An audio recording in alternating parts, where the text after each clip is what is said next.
tend to think of God's name in a very singular fashion. Truth is, God has 70 names, and one of the least well-known names of God should be one of the most well-known of them all. It is Shalom, peace. God's name is peace. In fact, the Yalkut Shmoni goes so far as to say that God only gave his Torah for the sake of a people who would seek peace. And we're told in the Talmud and the Mishnah in Pirkei Avot that we should try to be like Aaron, emulate his actions. We should love peace, and we should pursue peace. It's the latter point that I think is relevant to today's Torah reading, pursuing peace. For pursuing peace is an endeavor that does not come easily or simply. Pursuing peace is something that takes effort, rigor, and perseverance. Take this reading this week, where one brother reunites with his twin, and Jacob sends a message to his brother Esau.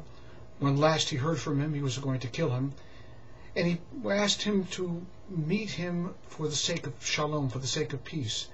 And the messenger came to Esau and saw that Esau was coming to greet Jacob with no less than 400 armed men ready to kill him. Clearly, Esau had not forgiven what he had harbored close to his chest for all of these intervening years. Jacob, undeterred, goes to meet his brother on the battlefield. Not of his choice the battlefield, but certainly the way he chooses to meet him in that place. But Jacob runs to his brother, and he immediately embraces him with words and hope, touch, kisses. He even calls Esau my lord in an attempt to bring him closer back to his soul.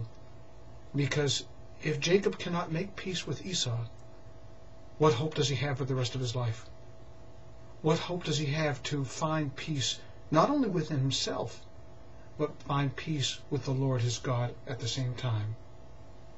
The message from the Torah portion could not be more clear than it is. For all the pains, the missing pieces of self that we harbor, those are the places where we need to find the mechanism to make them whole, to find the people who have hurt us and the people whom we have hurt, and bring them back to ourself, back to our soul, back to the God whose name is Shalom.